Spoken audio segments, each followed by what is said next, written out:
I ended up getting an AI prompt engineer job offer with Coursera that we made into an entire series, a month-long series. So it was really exciting. It is great to have you, Sharif. Thank you for coming in. Can you tell me about yourself and what kind of content do you create? It's great to be here. Appreciate you, Jack. I make content in the tech sales space specifically. I've been helping people get hired in just the greater SaaS, different tech companies, startups for just about the last 5 years. And I make a lot of content around it, whether it's on TikTok. I've got just about 100,000 followers. On Instagram, around 14,000. LinkedIn, maybe another 6,000. And then YouTube, I believe like 1,000 subscribers. And who's your audience overall? Could you give a little bit more insights? I'd say broad, really anyone that's interested in working in tech sales, maybe working from home, being remote. And I'd say specifically, if we were to do like niche down, is going to be anyone who's in sales marketing that's looking at different AI softwares, tools, ways to whether it's just scale their workflow in their current like SDR job, sales development representative, or, use some of those softwares to go start their own company or their own business as well. Okay. Okay. And can you tell me about the most successful brand deal you have done and how did that go?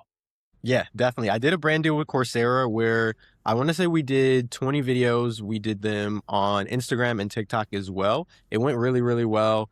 We drove a lot of traffic, a lot of clicks as well. It was close to like a 5-figure deal for me, just between all 20 videos that we did.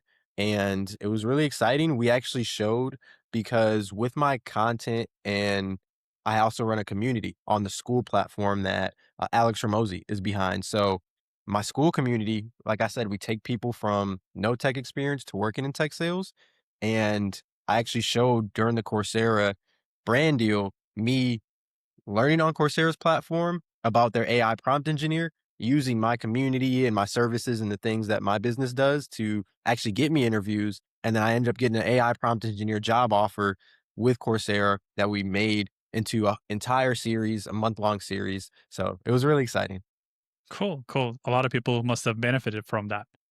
Yeah, 100%. A lot of people were learning, checking out Coursera, saying how much they like all the different free stuff they have. They've even got some paid courses that are cool too. So, yeah, I think definitely was a lot of value. I got to show a lot of the little systems and stuff I do to prepare for interviews and a few interview recordings I threw in there as well too. Yeah. And for these brands to discover what you have to offer and how could they leverage you, right? Creators like yourself. What would you say that your best advice is when they're doing collaborations with creators like yourself?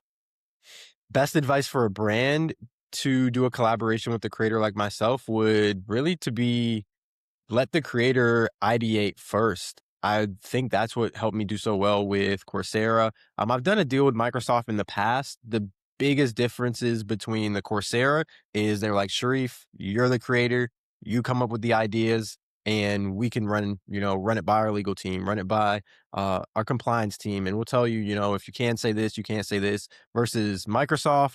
They gave me a sheet of paper that was probably like 10 times as long as this and it literally had word for word, bar for bar, a script, and it just didn't feel as natural. Obviously, I made the video and the video did all right. They put ads behind it, which was kind of the, idea behind their campaign anyways, but organically it didn't perform as well as the Coursera videos did because that was more natural. So that would be my biggest piece of advice is obviously you need to have some structure to reach that end goal, but let the creator create and you 9 times out of 10 are going to get something that comes off more authentic and resonates with the audience, I think. Agreed. And how do you strategize and optimize for the success of that campaign? So when it comes to strategizing for the success of the campaign, really two things. I'd say making it into a series makes it just flow really, really well. Instead of me having to do like a different video every single day for almost a month, we had a series. All right, this is day one, this is day two. So it has a natural progression. So I'd say one is making it to a series, and then two is going to be batch creating content, batch recording. And the specific gem that I'll give when I'm saying like batch recording versus batch editing is that I recorded, I'd say 25 to 30% of the videos up front, and then I didn't put any edits on them. It was just the raw videos. I sent that to Coursera and I said, hey, this is what I have in mind. This is the flow that I'd like the videos to go. Just give me your feedback, give me your thoughts. So that way I'm not going to record every single video and then, we go back for revisions. But, you kind of work it piece by piece by piece. And then it's like, okay, cool.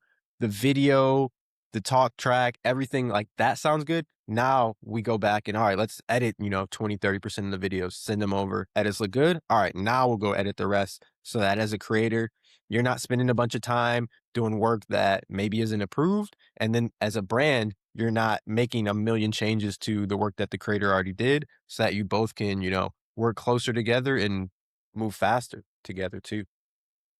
And from your experience, again, what type of content do you think works best? When you have a lot of edits and a lot of post production work, or would you say just raw material overall?